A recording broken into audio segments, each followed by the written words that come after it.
Hola, Iván, vamos empezando, ¿te parece?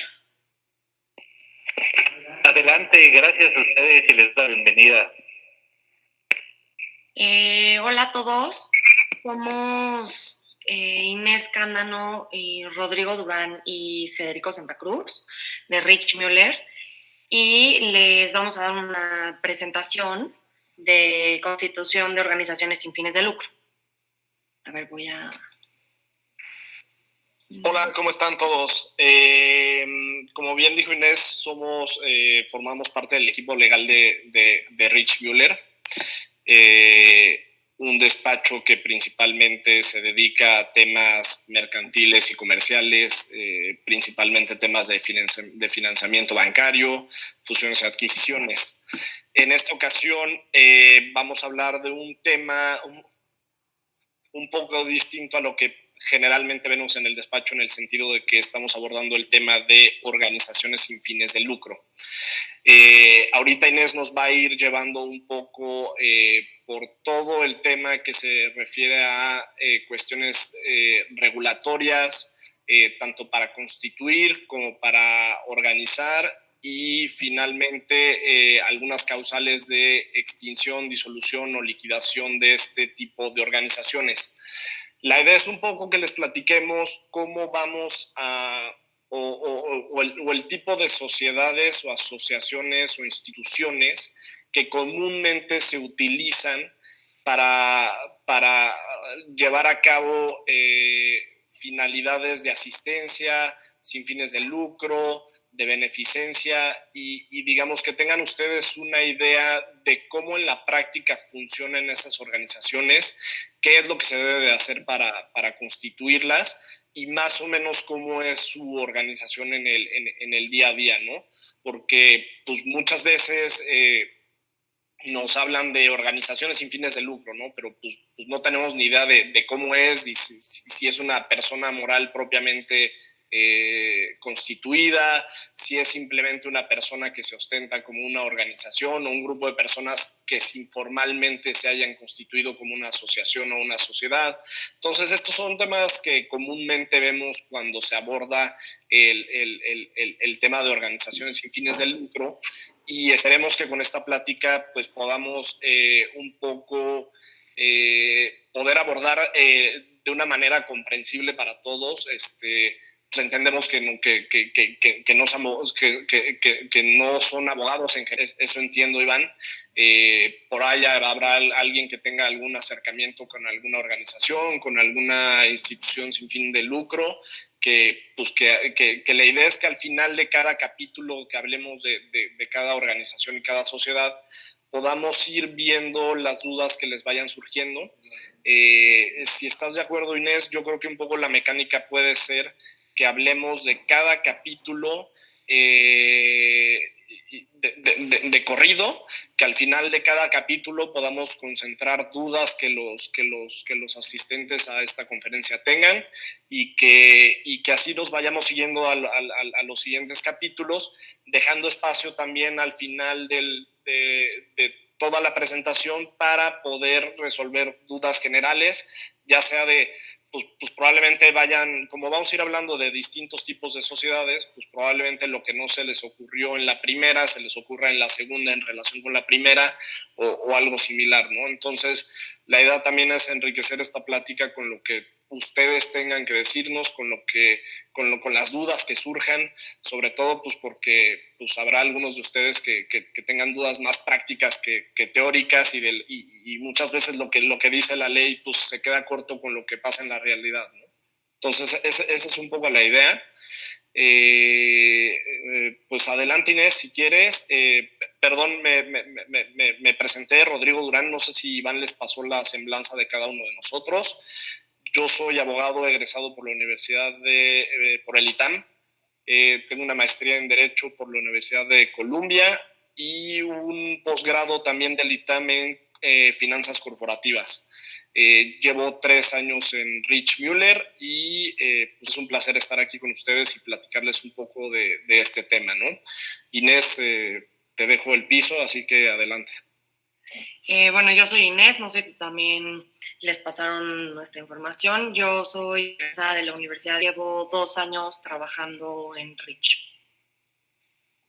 Bueno, pues entonces vamos a empezar.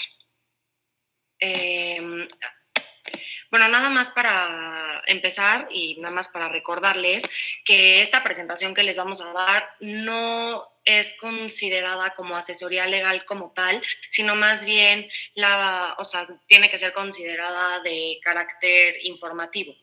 Entonces, si después de esto, vamos a tratar de resolver sus dudas y todo, pero en el momento en el que necesiten más allá y realmente constituir una de estas organizaciones, sí necesitan, sí van a necesitar un abogado para solicitar la asesoría legal correspondiente. Bueno, entonces vamos a empezar. Nada más como introducción, queremos explicarles un poco el concepto de persona. En el derecho existen dos tipos de personas. Están reguladas las personas físicas y las personas morales. Las personas es todo ser o ente sujeto de derechos y obligaciones. En ese sentido, la personalidad jurídica es la aptitud o capacidad para ser sujeto de estos mismos derechos y obligaciones.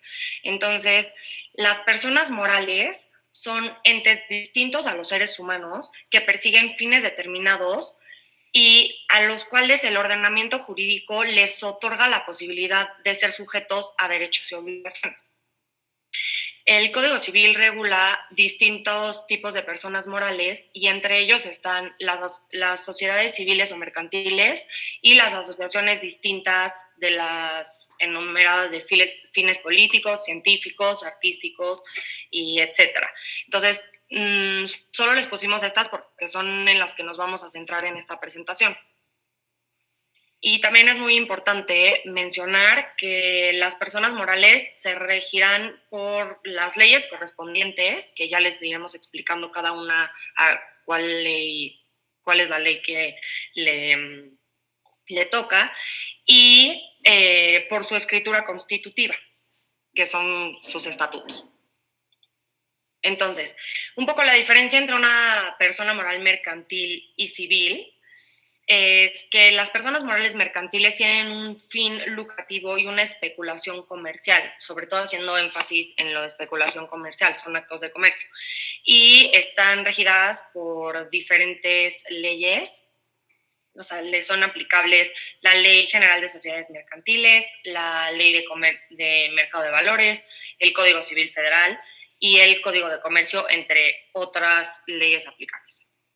Y el civil, no todas las personas civiles tienen fines lucrativos, que sobre todo es de lo que vamos a platicar hoy.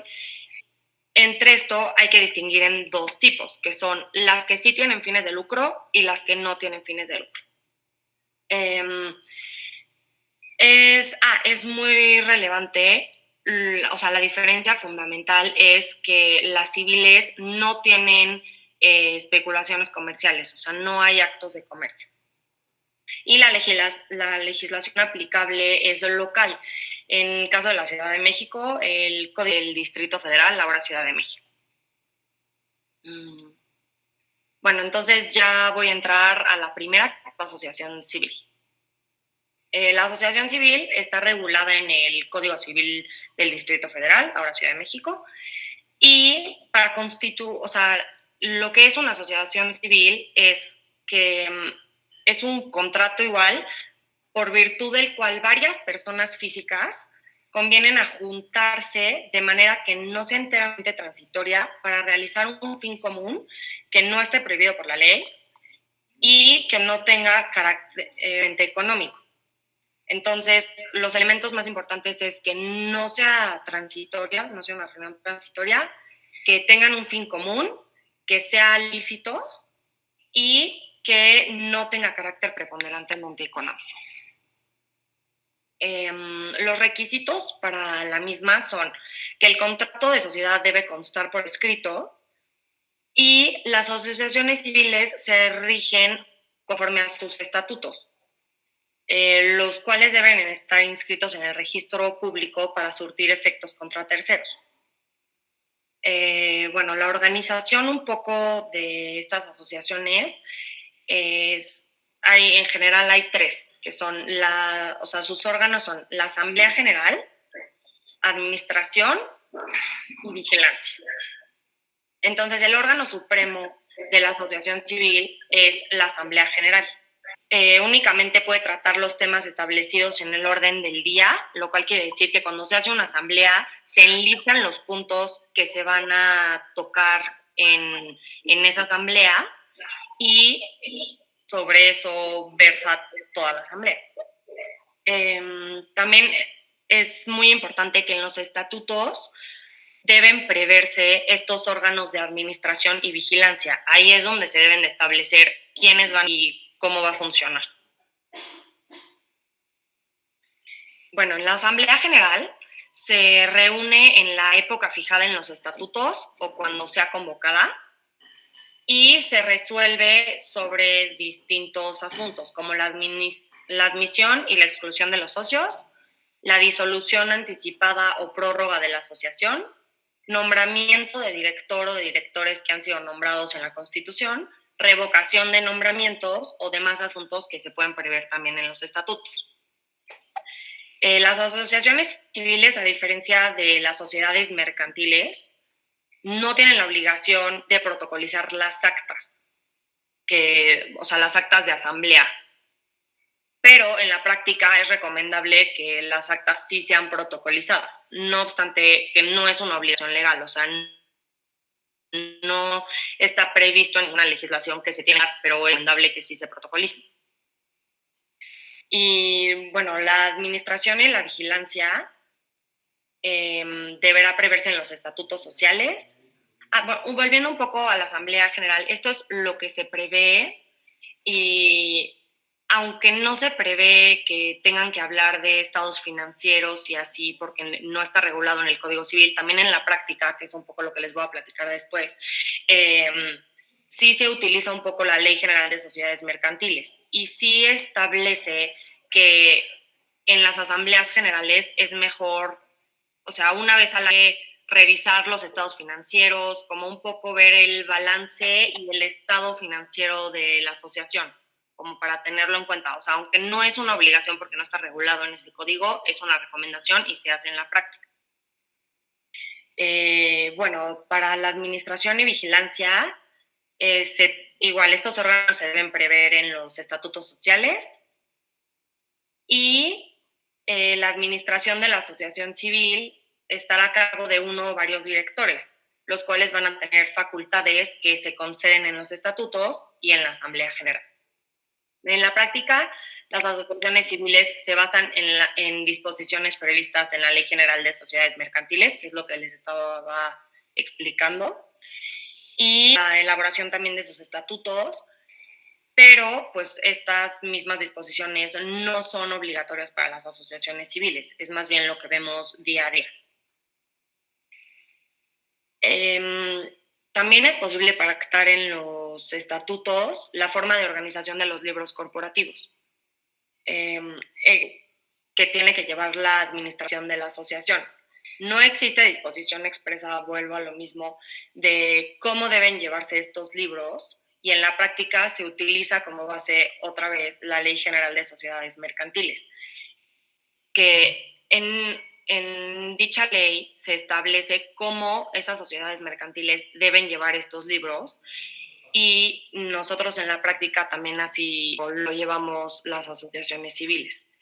Hay diferentes libros, o sea, solo por mencionarlos, en general son de variaciones de capital, de registro de accionistas o de socios, de las asambleas y de las acciones o partes sociales. Que en estos libros se lleva un registro entero de las sociedades o en este caso de las asociaciones, solo para llevar como un registro de cómo funciona, o sea, cómo está regulada la asociación o la sociedad y como para llevar todo más ordenado y tener registro de todo lo que, o sea, de llevarlo bien y legalmente.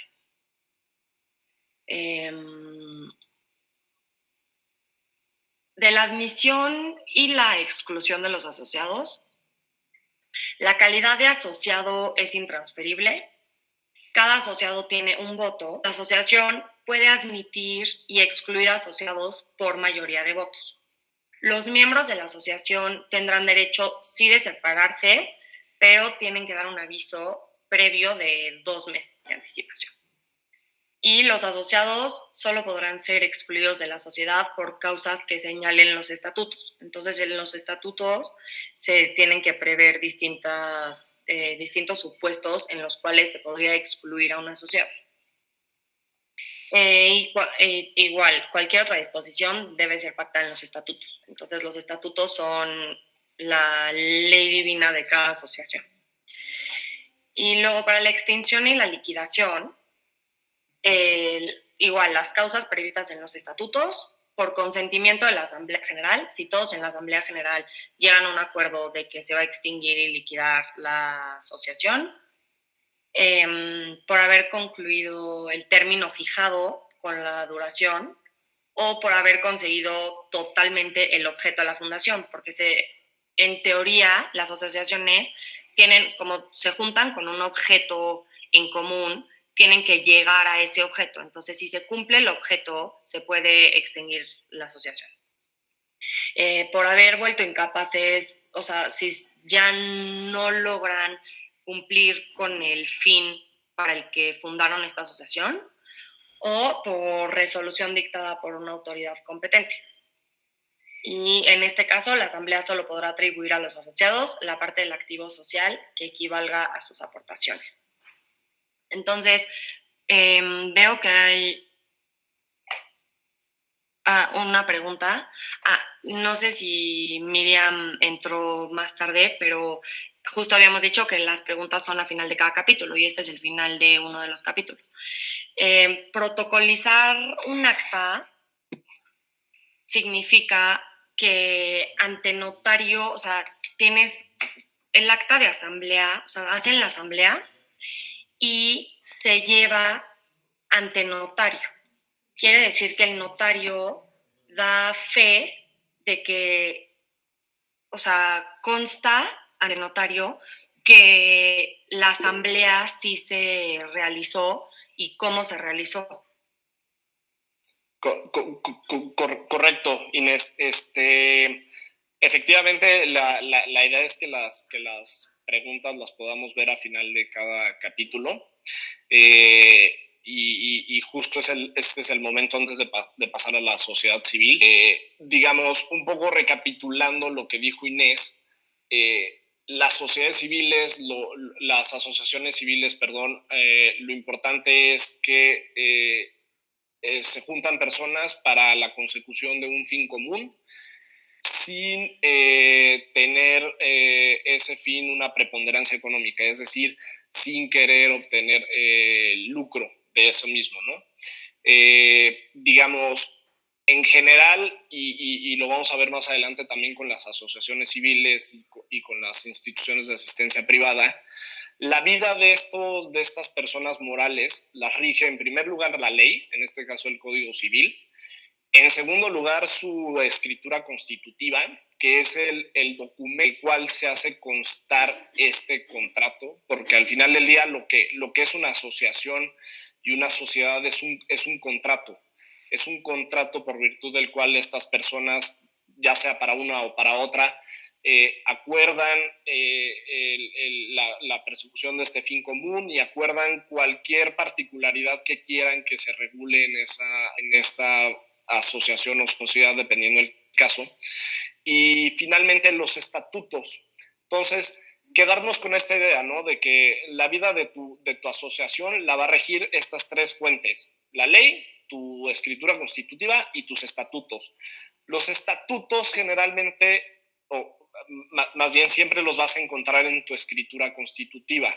Esa escritura constitutiva lo que se usa es, tú vas con el notario, redactas tus estatutos y el notario, volviendo a la pregunta de Miriam, el notario protocoliza estos estatutos y la protocolización, como bien lo dijo Inés, se refiere a dar fe pública de un acto. En este caso, este acto que se consolida en esta escritura pública es el contrato de asociación. Entonces, solo, perdón, te interrumpo un segundito, Rodrigo. Sí. Nada más, o sea, la protocolización para lo que sirve es para dar fe y sirve como para dar fecha cierta del documento, claro. Y así se puede también inscribir en el registro. Correcto. Hacia allá iba con el tema de un poco los requisitos formales. Es una vez que vas con el notario y el notario te protocoliza tu contrato, el cual tiene también los estatutos, uno de los requisitos formales es que tú lo tengas que inscribir en el registro público. Entonces, uno de los requisitos que el registro público te pide para inscribir documentos es que ese documento esté elevado a escritura pública o lo que viene siendo lo mismo, protocolizado ante un fedatario público. Y digamos, eso es lo que te permite inscribir ese documento en el registro público. Más allá de eso, digamos, las reglas un poco de lo que platicó Inés es lo que está en la ley. Están las asambleas, están los directores de las asociaciones que son los que llevan digamos, la administración. Y finalmente hay un órgano que no está tal cual señalado expresamente en la ley, pero se recoge esta figura precisamente porque se copian muchas cosas de las sociedades mercantiles, que es la figura del comisario o de un órgano de vigilancia. En una asociación y en una sociedad civil, estas personas, digamos, los socios o asociados, tienen el derecho de revisar las cuentas y digamos, toda la contabilidad y cómo está constituido el patrimonio y el haber social de estas personas morales. Y esa facultad les permite, digamos, lo que se hace en la práctica es que transfieren esa facultad de revisión a un órgano que se crea. Este órgano de vigilancia pues, puede ser un comisario, puede ser un auditor interno, como le quieran llamar, ¿no? Pero la idea es que sea este ente que revise y que funcione como contrapeso de la administración. Entonces, eso fue un poco la recapitulación. Siguiendo con las preguntas de Claudia, ¿qué libros sociales debe llevar la sociedad o asociación? Como bien dijo Inés, no hay un requisito particular. Las reglas de contabilidad, evidentemente, sí hay en las leyes fiscales correspondientes. Como verán a lo largo de la presentación, vamos a hablar de algunos o hacer mención de algunos temas fiscales que nuestros compañeros van a dar una conferencia mañana. Es parte del grupo de conferencias que se van a dar sobre este tipo de organizaciones sin fines de lucro. Y más allá de los temas contables, los libros que comúnmente se utilizan son los libros de registro de socios o asociados, que son los que te indican quiénes forman la asociación. Literalmente es un libro en donde tú vas asentando conforme van entrando y saliendo socios, quiénes son esos socios, un poco para llevar el control de quiénes son esas personas que integran, ¿no? También hay un libro de actas de asambleas para llevar el control de qué asambleas se han llevado, y en caso de la administración, si la administración se confiere a un órgano colegiado, se llevan las actas de sesiones también de ese órgano de administración, ¿no? Un poco para llevar el control. Luego, Miriam, dime, Inés. No, nada, que vi que habían preguntado que si una sociedad civil tiene libro de variación de capital. Y en el tema de sociedad es el siguiente capítulo, entonces igual y mejor contestamos las de asociación civil y luego de sociedad civil, y también les vamos a explicar la diferencia entre las dos para que quede más claro. Porque sí, veo que hay dos preguntas de que si la sociedad civil tiene que llevar un lital y que para abrir una organización de sociedad civil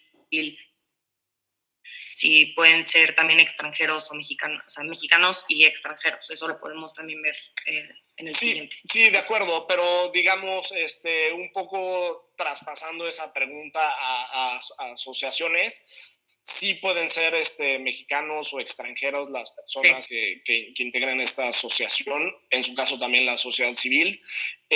Un libro de variación de capital.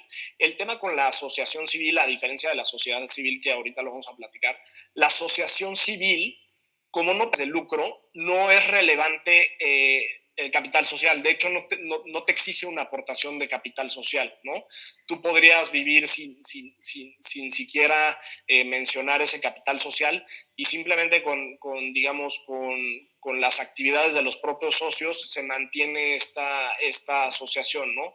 Entonces, si es que tú cuando constituiste tu asociación pusiste que X, fulanito y perenganito, que son los asociados, aportaron cada quien 100 pesos, pues puedes abrir tu libro de registro de socios y tu libro de valoraciones de capital, empezando diciendo que tienes 100 de capital, y si a lo largo de la vida vuelven a aportar, también puedes agregar esas aportaciones para el libro de variaciones de capital, ¿no?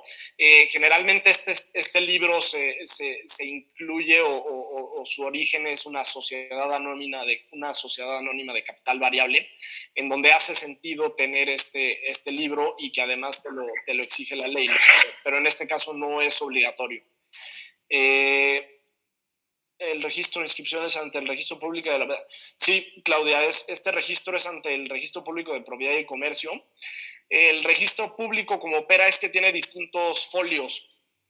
Tiene el folio de personas morales, tiene el folio digamos, de inmuebles, que se le conoce como folio real, y tiene el folio de personas. En este folio último es donde se inscribe estas sociedades. Pero sí vas al mismo registro público de la propiedad y de comercio donde inscribes una sociedad mercantil ordinaria. ¿Querías decir algo más? Y también otra pregunta que veo, lo de cuándo debe hacerse una asamblea y es obligatorio. Las asambleas sí son obligatorias. Me voy a regresar aquí, asambleas. En los estatutos se prevé cuándo es que deben hacerse las asambleas y puede decirse ahí o puede ser convocada por los asociados. O sea, no solo es cuando lo prevén los estatutos, pero sí se prevé en los estatutos también cierta fecha para que se junten para poder discutir los temas que se establecieron en los estatutos o de los que platicamos también. Y sí se tienen que hacer asambleas porque, o sea, lo único que no es obligatorio es protocolizarlas, lo que acabamos de platicar, que es recomendable que se haga, más no eso, sí se deben de hacer asambleas para revisar. No, y digamos un poco la idea y algo de cuándo hacerse esas asambleas, se recoge lo que dice la ley de sociedades mercantiles en cuanto a las sociedades anónimas, ¿no? Que te pide que esas asambleas por lo menos se hagan una vez al año dentro de los primeros 4 meses. Exacto. Para tocar ciertos temas. Y la idea detrás de esto es que tú cada año puedas revisar los temas comunes de cómo fue la dirección y cómo fueron, un poco recapitular cómo fue la operación de tu asociación, ¿no?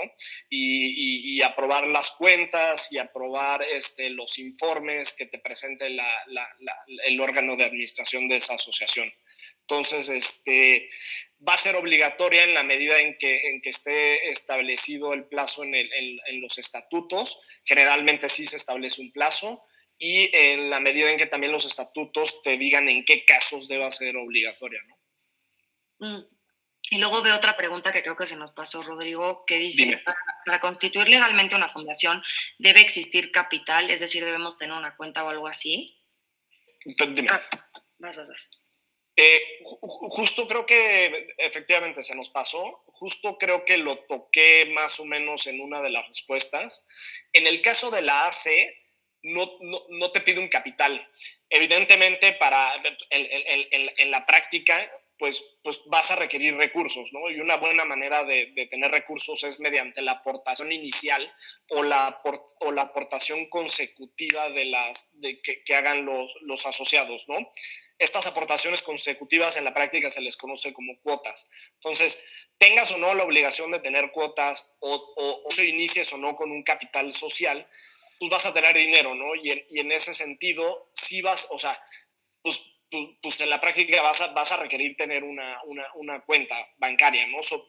Sobre todo si vas a tener el tema de beneficios fiscales por acogerte a algún programa de donataria autorizada o no, que ese es un tema fiscal y nuevamente les reiteramos que eso lo van a ver nuestros compañeros. Pero pues vas a necesitar una cuenta, ¿no? Vas a necesitar una cuenta.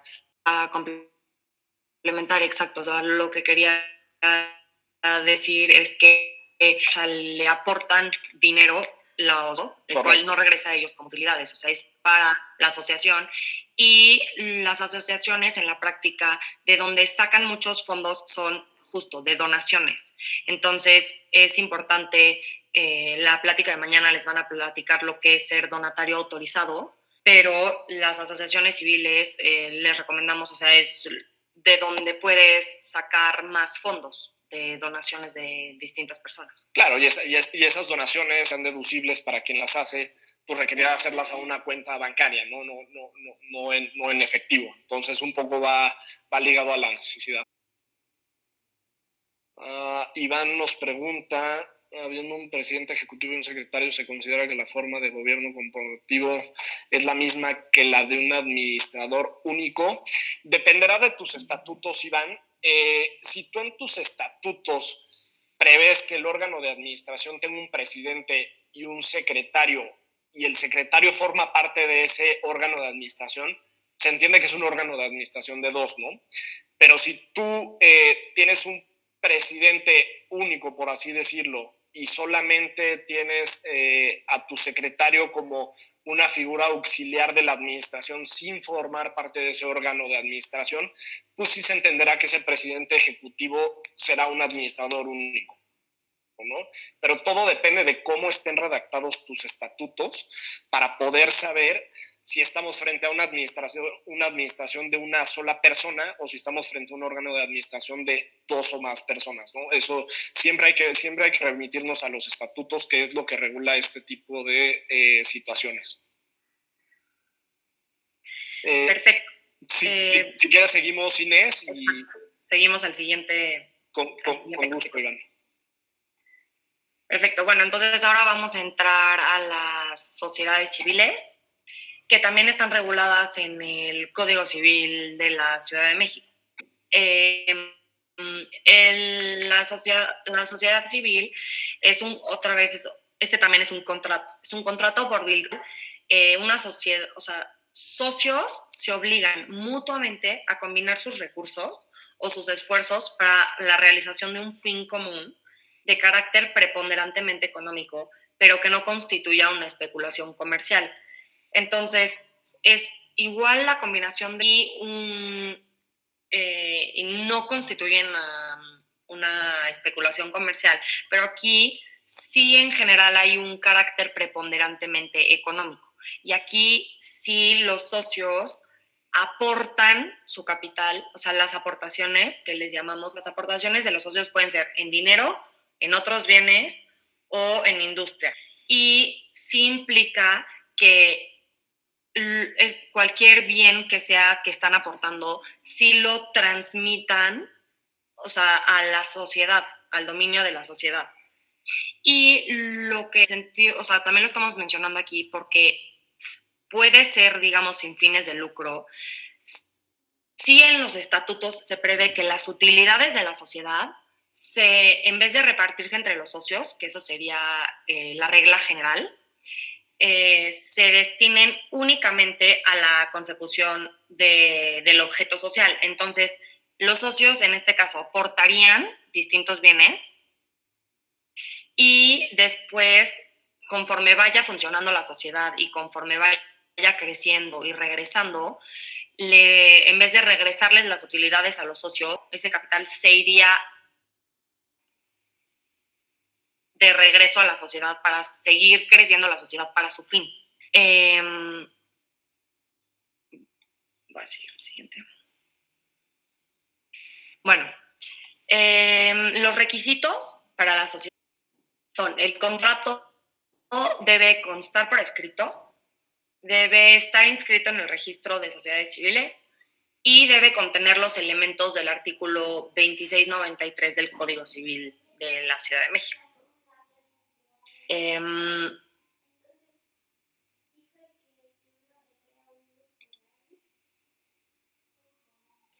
Los nombres y apellidos de los otorgantes son capaces de obligarse. ¿Qué son capaces de obligarse? Estos son los requisitos. La razón social, el objeto de la sociedad y el importe de capital social y la aportación con que cada socio debe contribuir. El contrato de sociedad se hará constar en escritura pública cuando la aportación de alguno de los socios requiera ser formalizada en escritura pública. Si no, no tiene que ser, no tiene que constar en escritura pública. Bueno, los órganos son es un poco lo mismo que con la sociedad civil, con la asociación civil, perdón, que es la Asamblea General, la Administración y Vigilancia. El órgano supremo de la SC, en este caso, es la Asamblea General de Socios y únicamente puede tratar los temas establecidos previamente en el orden del día. Eso igual que en la asociación civil. La Asamblea General, las facultades que no se hayan concedido a los administradores serán ejercidas por todos los socios, los asuntos por mayoría de votos. Aquí es importante mencionar que los socios lo que tienen es una parte social. Hay partes sociales que pesan más que otras. Entonces, sus votos pesan más que otros. En ese sentido también, el contrato, los socios en las asambleas y de cómo pesan sus votos, hay momentos en los que sí se necesita, por ejemplo, para excluir a un socio o así se necesita unanimidad de votos. Hay algunos temas en los que se necesita unanimidad de votos y hay otros en los que se necesita que un tercio de las partes sociales, digamos, esté presente para poder votar. Y ahí es cuando se contrapone un poco este peso de las partes sociales. Bueno, la administración y vigilancia igual deberán estar previstas en los estatutos. La administración de la sociedad puede conferirse a uno o más socios y el socio administrador ejerce las facultades que sean necesarias para el giro y desarrollo del negocio o del objeto, siendo varios los socios encargados indistintamente de la administración, sin declaración de que deberán proceder de acuerdo, podrá cada uno de ellos practicar separadamente los actos administrativos. O sea, no quiere decir que todos conjuntos tengan que practicarlos, sino que si hay varios socios administradores, podrán hacerlo, individualmente. Salvo en algunos casos que sí se tendrán que juntar.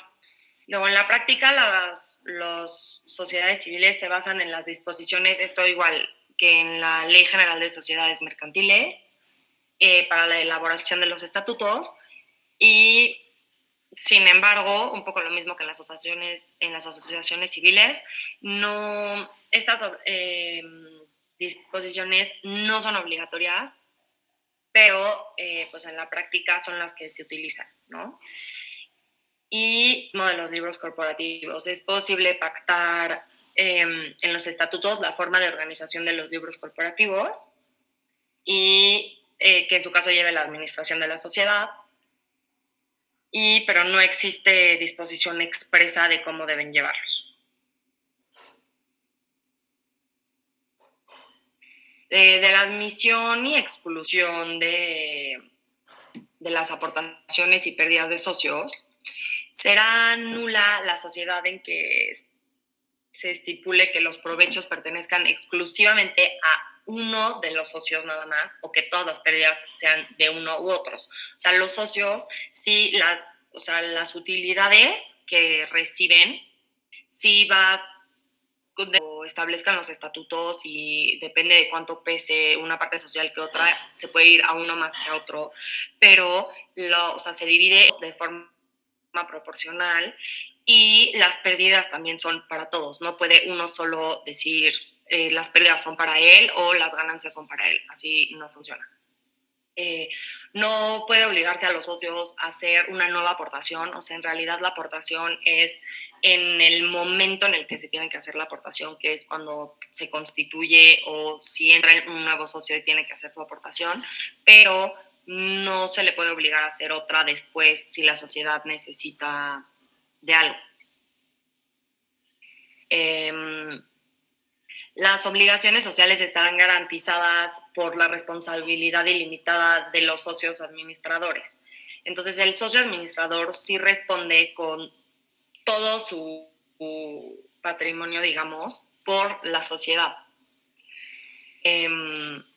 Y también se puede pactar, evidentemente estas cosas se pueden pactar, o sea, se puede pactar que otros socios también estén obligados igual o no, pero los socios en general estarán obligados solo con su aportación. Los socios no pueden ceder sus derechos sin el consentimiento previo y unánime de los demás coasociados, y sin él tampoco pueden admitirse otros nuevos socios. Para admitirse socios necesitan también unanimidad de votos, a menos que se pacte algo, o sea, distinto en los estatutos, de igual forma. Ningún socio puede ser extra grave prevista en los estatutos. Y la disolución es la sociedad se disuelve si se actualiza alguno de los supuestos establecidos en el artículo 27-21 del Código Civil de la Ciudad de México, que son por consentimiento unánime de los socios, por haberse cumplido el término prefijado en el contrato social, por la realización completa del fin, que también lo platicábamos en la asociación, que si llegan al fin que era el que se propusieron, pues se puede llegar a disolverse la sociedad. Haberse vuelto imposible la consecución de ese mismo objeto. Por la muerte o incapacidad de uno de los socios que tengan responsabilidad ilimitada, a menos que en la escritura constitutiva se haya pactado que la sociedad continúe. Por la muerte del socio que sea una industria, que esa industria haya dado nacimiento a la sociedad.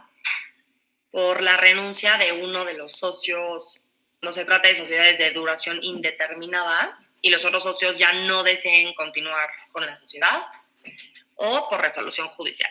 Entonces, para que la disolución de la sociedad surte efecto contra terceros, es necesario que se haga constar otra vez que se inscriba en el registro de sociedades, y disuelta la sociedad se pondrá inmediatamente en liquidación, la cual se practicará 6 meses, salvo pacto en contrario.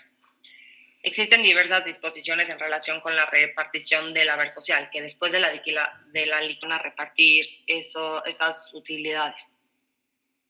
También, obviamente, como repetimos varias veces, con los estatutos, o sea, en los estatutos se puede prever, o sea, es la ley, digamos, de cada sociedad. Entonces, ¿tienen preguntas de sociedades civiles?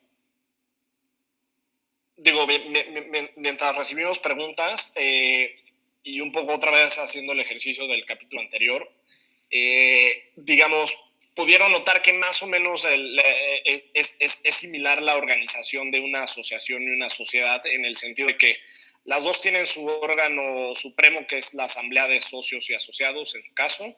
Las dos tienen un órgano de administración, y las dos pueden contar con de ambas en escritura pública la parte de las con bienes que requieran en sí constar en escritura pública. Pues la realidad es que necesariamente vas a tener que tener tu contrato protocolizado ante notario, porque lo vas a requerir también inscribir en el registro público, ¿no? Entonces, al final del día, tengas o no bienes aportados por los socios que en sí requieran que consten en escritura pública. Por ejemplo, un ejemplo muy claro, los bienes inmuebles, ¿no? Bajo ese artículo, si tú aportas bienes inmuebles, la transmisión de la propiedad de un bien inmueble, la ley te dice que necesariamente se tiene que hacer en escritura pública, ¿no? Entonces ese sería un caso que bajo el artículo que dijo Inés en ese momento, tendrías la obligación de protocolizar tu escritura, tu constitución de sociedad.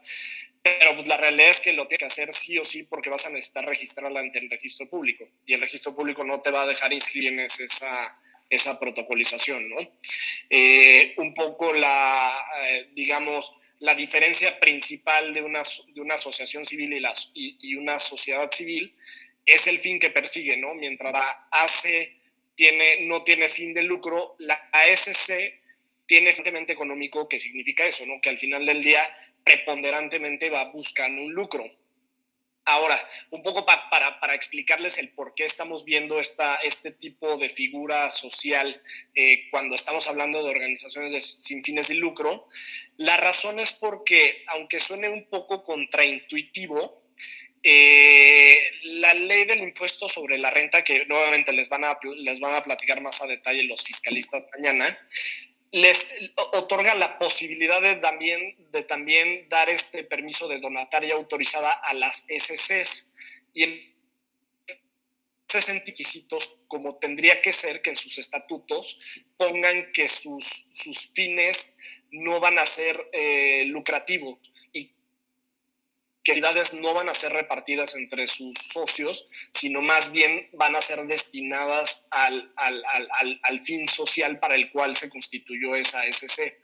Entonces, la naturaleza de la sociedad tiene fin preponderantemente económico, pero este fin preponderantemente económico, organización sin fin de lucro, va a ser que se destine esas utilidades para esa finalidad social o de beneficencia, ¿no? Esa es un poco la idea del por qué se está viendo también una sociedad civil, cuando generalmente la ACE es la figura, digamos, idónea para hacer una asociación o una sociedad sin fin de lucro, ¿no? Entonces, un poco para entender esa distinción. El registro de sociedades civiles, respondiendo a la pregunta de Iván, el registro de sociedades civiles es este mismo folio que les decíamos que está dentro del registro del registro público de la propiedad y del comercio. Ahí se registran en ese folio de sociedades civiles a las sociedades civiles. Solo hay como 4 SC como donatarias. Sí, gracias, Iván. Sí, lo decíamos, es un poco extraño por que sean organizaciones sin fines de lucro por la misma naturaleza de la sociedad, como lo platicamos. Escuelas, ese es un tipo de sociedad civil, las que se organizan como escuelas, los despachos de abogados, ¿no? Entonces, bajo este régimen de la ley del impuesto sobre la renta que les van a platicar más adelante, pues es como la manera, digamos, de acceder a esta tipo de organización sin fin de lucro a través de este vehículo de la SC,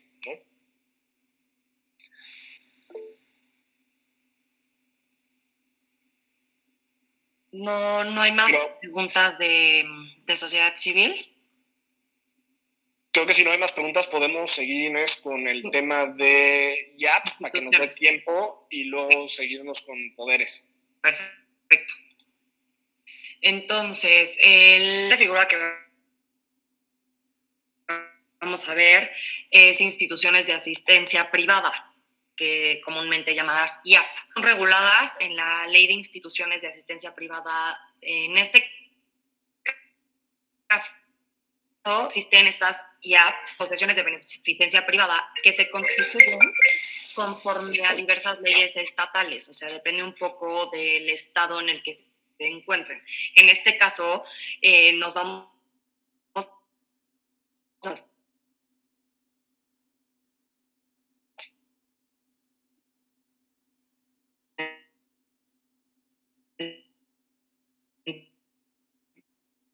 asistencia privada jurídica propio, sin propósito de lucro, que con bienes de propiedad particular ejecutan actos de asistencia social sin designar individualmente a los beneficiarios y respecto a los cuales es lo que vamos a hablar ahora.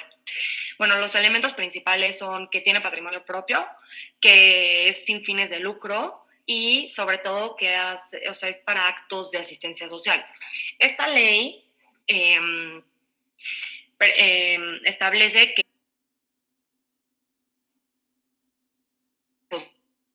social éticas de los grupos de la población más vulnerables o en situación de riesgo por su condición de desventaja, abandono o disfunción física, mental.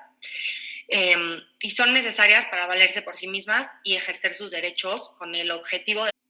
Bueno, requisitos, son 3 requisitos. Primero, las personas que quieran constituir una IAP deberán presentar a la Junta de Asistencia Privada una solicitud por escrito anexando a la misma un proyecto de estatutos que deberá con los siguientes requisitos: nombre o domicilio y generales de los fundadores, denominación, objeto y domicilio de la institución que se pretenda constituir, actos de asistencia social que se pretende ejercer, patrimonio inicial, actividades que pretenda realizar para sostenerse,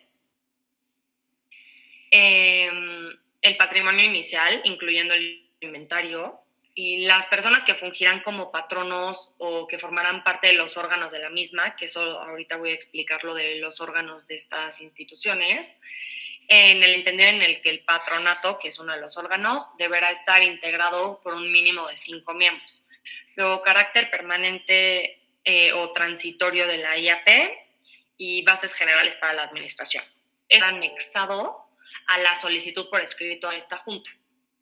El segundo requisito es que una vez recibida la solicitud de la Constitución, la Junta de Asistencia Privada determinará si es necesario hacer observaciones al proyecto de los estatutos y si los autoriza o rechaza. Entonces regresa con el proyecto autorizado o diciendo esto se tiene que modificar de tal forma, o sea, como que lo asesora o de plano lo rechaza.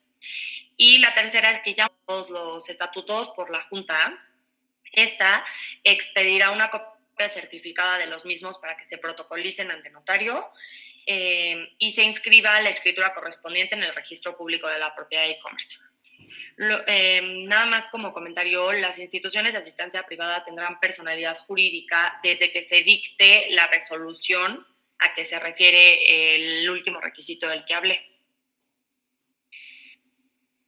Bueno, los órganos de estas instituciones son el patronato y los patronos. Entonces, el patronato es el órgano de administración y representación legal de una institución, cualquiera que fuera la denominación que se le dé. O sea, lo que estábamos platicando también de que en las sociedades, lo que nos preguntaron de presidente o director o así. Y los patronos, que son las personas que integran el patronato. Como mencioné anteriormente, tiene que haber un mínimo de 5 y son las personas que integran esta administración y representación legal. El cargo de patrono únicamente puede ser desempeñado por las personas designadas por el fundador o los fundadores y por quien decidan por quien se decida en esta acta de constitución de la IAP, o por quien deba sustituirla conforme a los mismos estatutos, y en su caso, por quien designe el Consejo Directivo de la Junta. O sea, el Consejo de la Junta también puede designar quiénes pueden ser los patronos. Otras consideraciones importantes son que los patronos podrán otorgar poderes generales para pleitos y cobranzas y actos de administración conforme al artículo 2554 del Código Civil, que también lo vamos a platicar más adelante en el siguiente capítulo de poderes. Van a ser especiales, que eso también vamos a entrar en esa categoría. Las leyes que rigen la IAP son estatales, por lo que se tiene que revisar en el lugar en el que se constituye. En este caso solo estamos hablando de la Ciudad de México, pero depende del estado en el que estén, pueden revisar la ley local, o sea, la que le va a aplicar al estado. También cabe mencionar que las IAP son vigiladas por la Junta. La Junta otorga estos derechos y obligaciones que van de la mano a las IAPs. Por un lado, deben cumplir las IAPs distintas obligaciones, como por ejemplo presentación de informes anuales, envío de presupuestos de ingresos y de egresos anuales también para su aprobación, pago de cuotas, atender visitas de inspección de la Junta. O sea, la Junta las está vigilando todo el tiempo y y le deben explicaciones todo el tiempo a la Junta, digamos, este tipo de obligaciones. Pero por otro lado, es importante decir que al mismo tiempo la Junta les otorga derechos como que les proporciona asesorías, supervisión, les puede otorgar apoyo económico y luego, es más fácil que les otorgue apoyo económico y luego ellos se lo regresan, pero la Junta como que está ahí para sostener a las IAPs, las capacita y es como un acompañamiento a las mismas. También es importante mencionar que una vez que se han realizado las afectaciones de bienes al patrimonio de las IAP, pueden revocarse, entonces no se pueden regresar. Y las IAPs tienen también como beneficios distintos tratamientos fiscales que, en temas de impuestos, pero que les van a platicar también mañana, entonces no me voy a meter mucho en eso, solo que sí tienen bastantes beneficios fiscales, por eso es bastante bueno tener una IAP. Extinción y liquidación. Las instituciones solo pueden ser extinguidas mediante resolución a través del Consejo Directivo de la Junta. El procedimiento de extinción podrá iniciarse a petición de los fundadores de la IAP, del patronato o derivado de la investigación oficiosa que practique la Junta. Si la Junta considera que la IAP no está funcionando como tiene que funcionar o y no está trabajando para el fin y el objeto que se había puesto en los estatutos, la Junta puede hacer una investigación y decidir que se va a extinguir y liquidar. Luego, los liquidadores tendrán las facultades y obligaciones siguientes, que es elaborar, ya que se decide extinguir, se tiene que liquidar, igual que en las sociedades. Y en las liquidaciones lo que se tiene que hacer es elaborar el inventario de los bienes y derechos de institución y gestionar el avalúo de los mismos, representar legalmente a la institución, obtener del Registro Público de Propiedad del Comercio, de la Propiedad del Comercio de la Ciudad de México, la cancelación de la inscripción de la institución una vez concluida la liquidación, y terminada la liquidación, levantar un acta y entregar a la Junta toda la documentación correspondiente a la liquidación. Aunque la Junta lo decide, evidentemente los órganos de la IAP son los que se tienen que encargar de liquidarlo y de entregar los que pida la Junta. Si hubiera remanentes a la liquidación, estos se aplicarán conforme a lo dispuesto conforme a lo dispuesto por el fundador o los fundadores, pero en caso de que los fundadores no hayan no hayan expresado a qué se van a aplicar los remanentes de la liquidación, los bienes pasarán a la institución o las instituciones de asistencia privada de la Ciudad de México que designe otra vez el Consejo Directivo de la Junta, que en general son IAPs que tienen un objeto parecido, similar al de la IAP que se está liquidando. Un poco las diferencias de estos tres, de las tres figuras que acabamos de platicar, son, el fundamento legal, el objeto de la asociación civil y de la IAP son similares porque son sin fines de lucro y la sociedad civil en principio con fin de lucro, pero lo que platicamos de que se podía, si se prevén los estatutos, pueden las utilidades regresar a la sociedad, pero también platicamos que es más bien una excepción. Luego, las sociedades civiles sí tienen aportaciones, que es que los socios dan distintos bienes a la sociedad y se quedan en la sociedad, pero sí es una obligación aportar. En cambio, las asociaciones civiles y las IAPs no tienen aportaciones. Después la ley aplicable y los órganos de la asociación civil y de la sociedad civil son muy parecidos, es lo mismo, es asamblea general, administración y de vigilante. Y de la IAP es el patronato y los patronos. Y luego otras consideraciones que hace una diferencia muy grande es que la IAP conlleva derechos y obligaciones ante la Junta, que son los que acabamos de platicar. Gracias, Inés. Un poco para recapitular el tema de las IAPs. Si pudieron darse cuenta, su manera de constituirse es ligeramente distinta que la constitución de una AC o de una SC, ¿no? Primero porque en lugar de irte directo con el notario y decirle, toma, aquí está mi contrato de sociedad y estos son mis estatutos y protocolízame y luego voy a inscribir al registro, aquí primero tienes que ir con la Junta a que te autorice la constitución de esta institución, ¿no? Y con los requisitos que ya dio Inés, la Junta tiene los elementos para saber si te autoriza o no. Una vez autorizada, ya te volteas con el notario y vas con él a llevarte esa autorización y a protocolizar el documento en donde se hagan constar tus estatutos y ya después los inscribes, ¿no? Entonces es un paso adicional que tiene esta institución a diferencia de las ACES y las SCs. Digamos, un poco regresando a las diferencias, y creo que es importante que se queden con esto, es cuando ustedes quieran o estén considerando la forma en que van a tener una organización sin fin de lucro, pues van a considerar varios temas, ¿no? Uno de ellos muy importantes es, además de la figura, que como lo platicamos, pues digamos, la figura por excelencia para hacer una organización sin fin de lucro es una AC, ¿no? Y finalmente se estila mucho empezar por ahí, porque es la que, digamos, es la que te dice que no tiene fines de lucro, su propia naturaleza lo establece así, y a diferencia de las IAPs, no tiene todas estas cargas administrativas que te representa estar siendo vigilado por la Junta, ¿no? Digamos, si bien representa ciertos beneficios, la realidad es que también tiene ciertas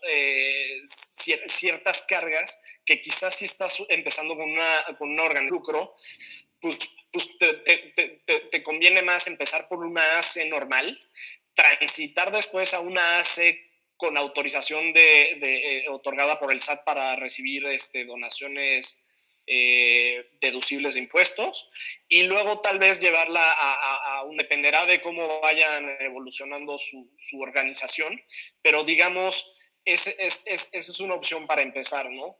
Y mucho depende también la percepción que tiene un donador hacia ciertas asociaciones. Cuando ustedes, o sea, seguramente les han preguntado que si quieren donar para fundaciones que ayudan a niños con síndrome de Down o para asociaciones contra el cáncer o en mil asociaciones, ¿no? Y lo primero que se preguntan ustedes es, oye, pues ¿qué onda con esta asociación o esta organización, ¿no? Es constituida, sobre todo en México, ¿no? Que te entra la duda si te pueden estafar o no, si estos recursos verdaderamente van o no a parar a donde dicen que van, ¿no? Entonces, una manera una manera de legitimar tu organización es precisamente ser una institución, una IAP, ¿no? Porque están tan reguladas y tan supervisadas y actualmente tienes que presentar un presupuesto y te lo autorizan y tienes que presentar informes anuales y demás, está tan regulada que pues que a uno le da tranquilidad donar a ese tipo de asociaciones, ¿no? La otra cara de la moneda es que por lo mismo pues te conlleva a ciertas obligaciones. Una asociación civil, al igual el otro extremo, ¿no?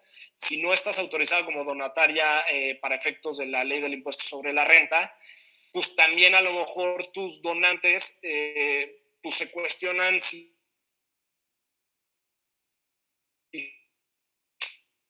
se va a destinar los fondos. Entonces, hay un punto intermedio, como lo veo yo, es que seas una AC, pero como con la autorización para ser donataria conforme a la ley del ISR, ¿no? Entonces ya te legitima un poco más porque también tienes ciertas obligaciones de reporteo con el SAT cuando eres donataria autorizada, ¿no?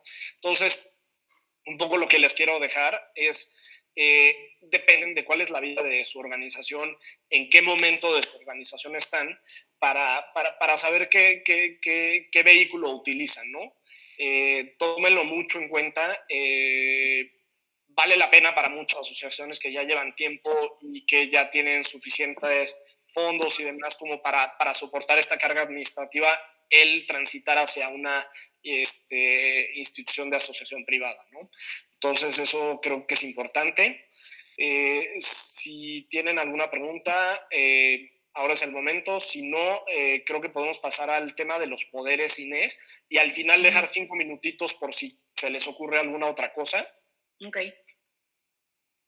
Entonces creo que no hay preguntas, entonces sí seguimos. Entonces sí, nada más para complementar lo que dice Rodrigo, sí, o sea, tomar muy en cuenta que pueden empezar como una AC y transformar esa AC mediante la Junta otra vez, o sea, porque ya se entra esta regulación de la Junta, pero se pueden convertir en una IAP. Ok, entonces voy a seguir con poderes. Entonces, el poder es la facultad concedida a una persona llamada representante para obrar a nombre y por cuenta de otra llamada representada.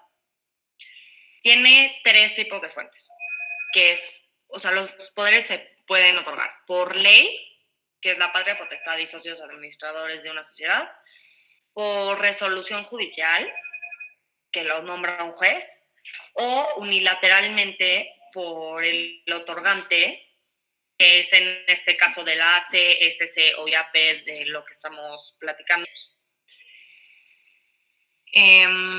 Un poco la representación es el acto por voluntad del cual una persona dotada de poder, llamada representante, obra a nombre y por cuenta de otra llamada representada. En sentido propio se entiende la declaración unilateral que el representante hace frente a terceros al realizar determinado acto jurídico. Entonces, a través de un poder se actúa en nombre y representación y se entiende que, que es por la voluntad, digamos, del otorgante. El poder es la facultad de representar, en tanto que la representación es ya el ejercicio mismo de la facultad. La representación es que el acto que realiza el representante a nombre del representado produce efectos jurídicos activos y pasivos directamente sobre el patrimonio del otorgante del poder, ya que el representante queda completamente ajeno a los derechos y obligaciones que deriven de tal acto. Entonces es importante determinar a conciencia las personas a las cuales se otorgan y las limitaciones a las que están sujetos los poderes, siendo que su ejercicio obliga a quien lo otorga. Adicionalmente al poder existe el mandato, que es un contrato regulado en términos civil igualmente. Los tipos de poderes son de actos de dominio, pleitos y cobranzas, actos de administración y suscripción de títulos de crédito. En el Código Civil del Distrito Federal están regulados los 3 primeros. Un poco los actos de dominio son facultades de dueño relativo a los bienes y para hacer gestiones a fin de defender esos mismos bienes. De pleitos y cobranzas, basta que se otorguen con todas las facultades generales y especiales para que se entiendan conferidos sin limitación alguna. Y es en materia, y en materia laboral se requiere de una redacción especial conforme a la Ley Federal del Trabajo. Pleitos y cobranzas, como su nombre lo indica, es para temas de representación en juicios y en cualquier tipo de problemas legales. Actos de administración sirven para toda clase de asuntos administrativos. Y luego en la Ley de Operaciones de Crédito se regula la suscripción de títulos de crédito, que puede ser, o sea, se puede otorgar un poder de suscripción de títulos de crédito que es relativo a los bienes igual, pero para hacer toda clase de gestiones y defenderlos, pero en temas de títulos de crédito. Y luego, para concluir, los poderes, tienen distintas limitaciones que sirven como un candado las limitaciones. Entonces, como que se restringen. Los poderes pueden ser generales, que son de dominio, administración, pleitos y cobranzas, suscripción de títulos y operaciones de crédito, o especiales, que son generales en cuanto a facultades, pero limitados para su objeto, que quiere decir que se puede otorgar evidentemente solo un poder de un tipo y no poder otorgar los demás. O también de forma individual o mancomunada, esto es muy importante, los poderes pueden otorgarse de forma individual y decir, yo quiero que él, o sea, me represente, lo puede actuar, o sea, en mi voluntad, digamos, pero de forma individual. Si es mejor, bueno, mejor o no mejor, pero muchas veces cuando son transacciones grandes o cuando son asuntos muy importantes, los poderes se otorgan de forma mancomunada para que no solo una persona actúe de forma individual, sino que entre dos o más personas tengan que ejercer ese poder para poder representarme. Y también los poderes, o sea, pueden estar limitados o sea, siendo un poder, pero de cierta forma. O sea, en los estatutos en general se otorgan los poderes desde el principio y ahí se pueden meter las limitaciones. Si no están en los estatutos, también se pueden, en las asambleas, se pueden otorgar y revocar poderes, o sea que no tiene que ser solamente desde el principio.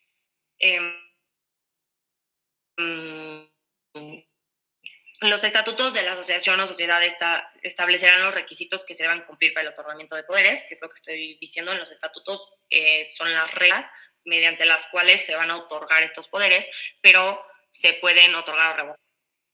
Bueno, la formalidad de los poderes es que debe constar en escritura pública los siguientes poderes. Los poderes generales, aquellos cuyo negocio superen una cantidad equivalente a 1000 veces la unidad de cuenta de la Ciudad de México vigente al momento de otorgarse, o 3, aquellos cuyo negocio deba constar en instrumento público conforme a la ley. Los poderes para la suscripción de títulos de crédito deberán estar inscritos en el Registro Público de Comercio.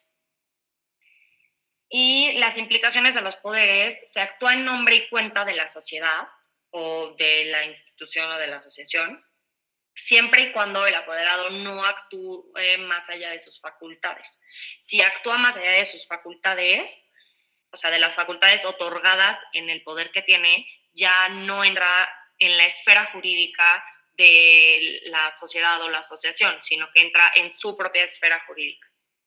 Y si una persona actúa sin tener un poder o si excede sus facultades, actúa a nombre propio, entonces entra en su propia esfera jurídica y responde con su patrimonio y no con el patrimonio de la asociación, sociedad o institución de la que hablemos. Rodrigo, ¿quieres complementar algo? Temas que deban o que tengan que ver con el otorgamiento de poderes, ¿no? Una persona física puede actuar por sí misma o puede otorgar poderes, ¿no? Una persona moral, sus representantes legales siempre se van a ejercer a través de personas físicas o por lo general por personas físicas y otorgados en la escritura constitucional, ya sea que la ley les otorgue facultades, por ejemplo, al órgano de administración. En el caso de las sociedades civiles, por ejemplo, te dice que tiene ciertas facultades, o ya sea que a la asamblea de socios asociados otorguen esos poderes a través de una asamblea. El caso es que siempre va a haber la necesidad de tener poderes otorgados. Lo importante aquí es que hay que tener cuidado cuál es el alcance de esos poderes, qué significan este tipo de poderes y cuáles son esas implicaciones, ¿no? Porque Inés nos hablaba de 4 tipos distintos de poderes, ¿no? Actos de dominio. El ejemplo clarísimo es: quieres vender un bien inmueble, necesitas poderes para actos de dominio. Actos de administración. Quieres realizar el trámite para tu organización, vas a ir a la CFE a dar de alta o abrir un contrato de recibo de luz, pues necesitas actos de administración, pleitos y cobranzas, como bien lo dijo Inés, temas de controversias y de pleitos y de demandas y demás. Esos son ese tipo de pleitos y cobranzas. Títulos y operaciones de crédito. El clásico ejemplo es un cheque o un pagaré, ¿no? Necesitas este tipo de poderes para firmar este tipo de documentos, ¿no? Entonces, es importante porque al final un poder o un apoderado en este caso va a obligar a su poderdante en la medida en que esté del ejercicio de sus facultades lo que él haga, ¿no? Entonces, hay que ser muy cuidadosos con quienes otorgamos esos poderes. Para eso sirve las limitaciones que Inés estaba platicando. Tú, por ejemplo, actos de dominio. Pues no le vas a otorgar a cualquier persona la de vender el inmueble que tú estás utilizando para tu asociación, ¿no? O sea, yo lo que haría sería, pues actos de dominio, pues solo los tendría yo como asociado si fuera mi caso y alguien en quien confío, ¿no? Pero si acaso lo que se estila también es poner candados y es la NAD uno de esos candados, ¿no? Yo puedo decir, Inés va a tener el poder para actos de dominio, pero su ejercicio no puede ser individual, tiene que ser mancomunado junto con otras 2 personas que también tengan esa facultad. Entonces, tú vas limitando de esa manera el ejercicio de tus poderes y eso te revierte ciertos candados, cierta protección para saber que no va a ir Inés a correr con su poder individual a vender el inmueble, ¿no? Sino que por lo menos si a Inés le pasa eso, va a llegar alguien más y cuando lo quiera utilizar su poder va a decir, oye, pues tú necesitas a alguien más con esa facultad, ¿no? Entonces es un candado adicional. También el tema de las limitaciones se refiere, decía Inés, en cuanto a su objeto. Y no en cuanto a sus facultades. Esto quiere decir que lo puedes limitar para cierto, por ejemplo, un poder para actos de administración. Lo otorgas con todas las facultades generales, es decir, puede hacer los actos de administración que se requieran, pero en específico pero limitado en cuanto a su objeto. Quiere decir que tú lo limitas cierto acto en particular, en el ejemplo que les daba. Tú estás limitando su poder solo para que esta persona vaya a hacer el trámite de la luz o abrir la cuenta de banco o abrir el teléfono. Pero solo particularmente para eso y no en general para cualquier cosa, ¿no? Entonces, de esto sirve estas digamos, generalidades, estas limitaciones y hay que tener mucho cuidado siempre teniendo en cuenta que, pues que al final del día los apoderados es como si la persona moral estuviera actuando o la persona física en casos distintos estuviera actuando a través de otra persona, en este caso el apoderado, ¿no? Entonces es con lo que hay que tener mucho cuidado. Y pues bueno, en cuanto a temas de poderes, me parece que es lo relevante, lo rescatable. No sé si hay alguna pregunta. Hay una pregunta de Miriam. Si tengo un OSC constituido en extranjero, ¿cómo puedo replicarlo en México? ¿Debo hacer un trámite específico? Y si es así, ¿cómo se llama ese trámite? ¿O debe ser de cero la vez? Mira, ese es un tema, Miriam. Tú puedes replicarla, la puedes empezar de cero. Si tu OSC ya se dedica a cuidar personas adultos mayores, puedes abrir aquí una organización desde cero que tenga el mismo objeto, ¿no? Y de hecho las donatarias autorizadas, por ejemplo, pueden pedir autorización para recibir donativos si es el caso de Estados Unidos, ¿no? Entonces podrías establecer ahí un buen canal de comunicación. El tema de replicarlo sin tener que abrir desde cero es que tú tienes otras figuras en el derecho mexicano sucursal o puede ser también un establecimiento permanente o puede ser también una oficina de representación. Y dependiendo de si vas a realizar actos o no de comercio aquí en México, ese tipo de figuras te serviría. Pero habría que analizar cada una de las figuras y el caso en particular de tu OSC para saber si vale la pena o no abrir una oficina de representación de esa sociedad extranjera, ¿no? Porque para efectos de derecho mexicano lo único que te va, o sea, lo relevante es que es una sociedad extranjera constituida conforme a las leyes de otro país y que quiere establecerse en México, ¿no? Y dependiendo qué quiera hacer en México es lo que te va a servir.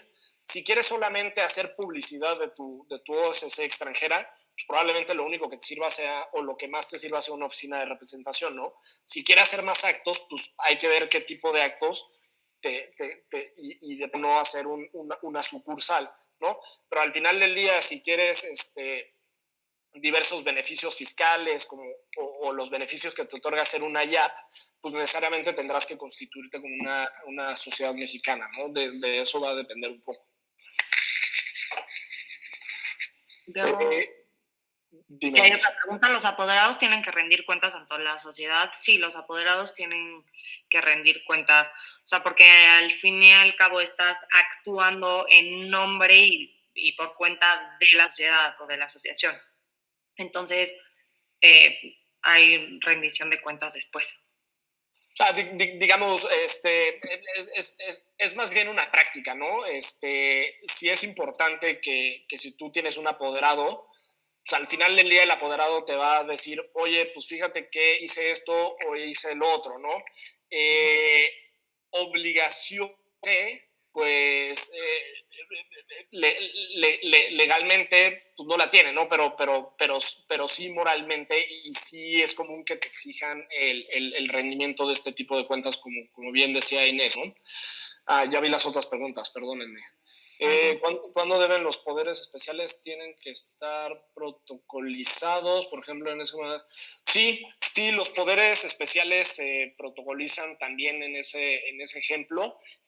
Un poco si no te vas a la regla dependiendo del monto para lo que se utilicen, porque si son generales en cuanto a facultades, necesariamente se protocolizan, pero pueden ser especiales por sus facultades, ¿no? También, y en ese te vas a la siguiente regla del monto de si se requiere o no protocolizar. Los apoderados, ok. No sé si tengan alguna duda, algo más que agregar, Inés.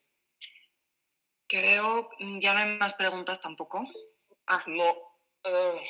El aviso de actualización de socios ante el RFC se lleva ante el SAT. Sí, ahí hay un par de avisos. Sí, el normal del RFC se lleva ante el SAT. Generalmente das un aviso de quiénes son tus socios. Eso seguramente te lo podrán o abordarán ese tema mañana. Todos los temas fiscales lo podrán ver mañana. Y digamos... Pero sí, la respuesta en corto sí, y se los van a platicar mañana. No sé si tengan alguna otra duda o les haya algún otro comentario. No, pues pues bueno, se nos acabó el tiempo también. Muchas gracias a ustedes, la verdad. Les agradecemos las preguntas que fueron muy buenas, son muy atinadas a lo que es una organización de este tipo. Digamos, nos ayudaron mucho a nutrir la presentación, que al final del día es lo que pretendía, ¿no? Que también ustedes se acercaran con preguntas para poder